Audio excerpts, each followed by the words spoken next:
Kalau misalnya dalam hukum Islam wanita yang bekerja itu seperti apa jadinya? Kalau udah ada perjanjian di awal, itu berarti memang al-wa'du dainun. Janji adalah hutang. Nanti kan keuntungannya itu berapa, itu yang kita sebutkan di awal berapa pembagiannya atau nisbahnya.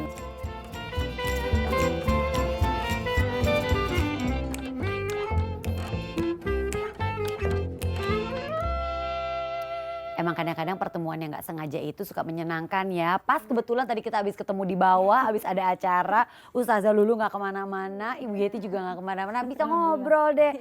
Ngomong-ngomong, subhanallah ya, Mbak Enji, cori-cori, cuke-cuke, makin hari makin oke. Aduh, aku senang banget kalau ketemu Ustazah Lulu tuh suka ada aja ya.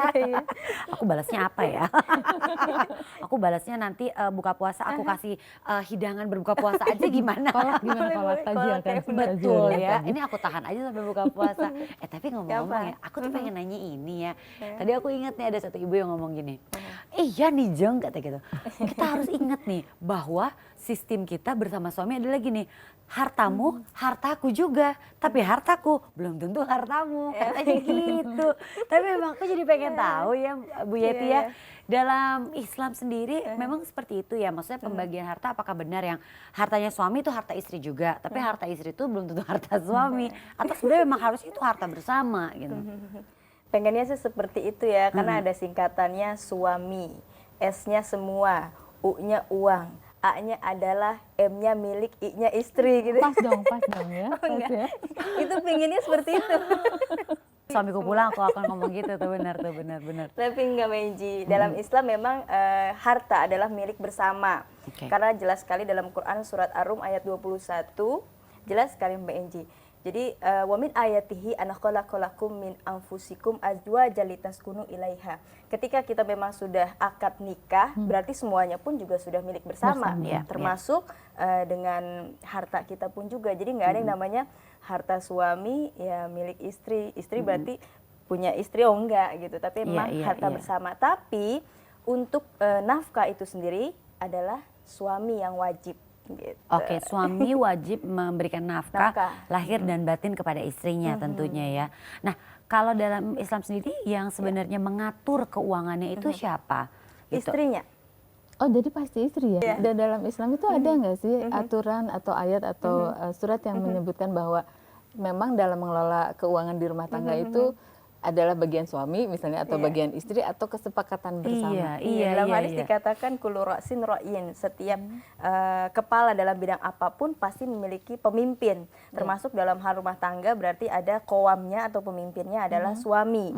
Dan suami itu wajib menafkahi istrinya dan anak-anaknya. Tapi dalam hal yang mengatur adalah istrinya, termasuk istri yang nantinya mendidik anak-anak, mengajarkan anak-anak. Karena memang istri ini sendiri yang seharusnya belajar, ada proses pembelajaran untuk menjadi orang yang amanah. Memang masalah,nya adalah kalau misalnya wanita melihat apapun, wah lapar mata nih gitu kan. Nah itu dia, seharusnya ada manajemen yang bagus dalam hal keuangan itu sendiri gitu. Sekalian belajar juga. Iya, jadi gini ya. Jadi istri itu adalah menteri keuangan. Betul. Ceritanya gitu ya.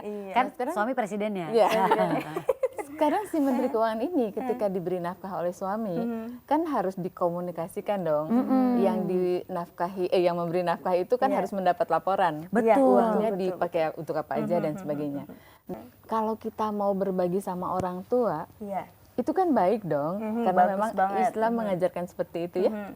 Nah sekarang kalau misalnya kita mau memberikan ke orang tua kita, harus lapor nggak sih sama suami? Harus dong, karena jelas memang yang namanya kewajiban kita adalah menafkahi juga untuk orang tua. Karena memang tidak hanya sebatas orang tua kan, ya Allah subhanallah ya, udah mendidik, kemudian memberikan pengajaran yang terbaik dalam Quran surat Al-Isra ayat 23. Wa qadha rabbuka alla ta'budu illa iyyahu wa bil walidaini ihsana. Terhadap kedua orang tuamu berbuat baiklah. Bukan hanya sebatas berkata, berbuat yang terbaik, tapi memberikan fasilitas terbaik. Semuanya. Semuanya itu juga diurusin kebutuhan orang tua ya. gitu kan, termasuk tapi tetap harus izin kepada suami. Suami, iya, karena kan kita sudah memiliki suami. Menteri Dalam Negeri yang bekerja itu ya. Nah, kita juga jadi pengen tahu nih jadinya. Kalau misalnya dalam hukum Islam wanita yang bekerja itu seperti apa jadinya? Wanita karir nih ya. Iya, betul. Kalau hukumnya wajib adalah bagi laki-laki untuk mencari nafkah, kemudian memberikan kepada keluarganya. Tapi bagaimana kalau wanita karir dalam hal mencari nafkah atau dia berkarir di luar rumah itu sendiri, gimana hukumnya? Itu sama dengan bersedekah, berbuat baik untuk keluarganya. Dan tapi berbuat baik janganlah ditunda-tunda. Janganlah ditunda-tunda. Kayak lagu ya. Iya benar. Jadi ada yang namanya wajib, kemudian sunnah. Kalaupun wanita, oke silahkan. Terlebih wanita ini banyak memang kebutuhannya, kemudian juga punya keahlian tersendiri mungkin yang ingin disalurkan gitu. Sekarang kan ingin mengaktualisasikan diri gitu juga kan. Dan juga ketika wanita bekerja seperti memang memanfaatkan waktu yang disia-siakan. Aduh, daripada saya melakukan hal-hal di rumah yang nggak baik gitu kan, atau mungkin ada manfaatnya, lebih baik bekerja deh gitu. Tapi tetap kembali lagi kepada suami, izin dari suami. Nah kalau misalnya dalam kondisi yang kadang-kadang gini, kadang-kadang kan misalnya seorang pria yang enggak, kamu nggak boleh kerja, kamu tidak usah kerja. Padahal mungkin dalam hal ya perekonomiannya, ekonomi mungkin agak perlu dibantu. Betul gitu ya, gitu, agak membutuhkan bantuan gitu. Itu sebaiknya dibicarakan atau memang sebagai perempuan nurut aja, udah jangan kerja gitu. Gimana ya? Ada gajah, ada ngenget, mau tahu aja apa mau tahu banget.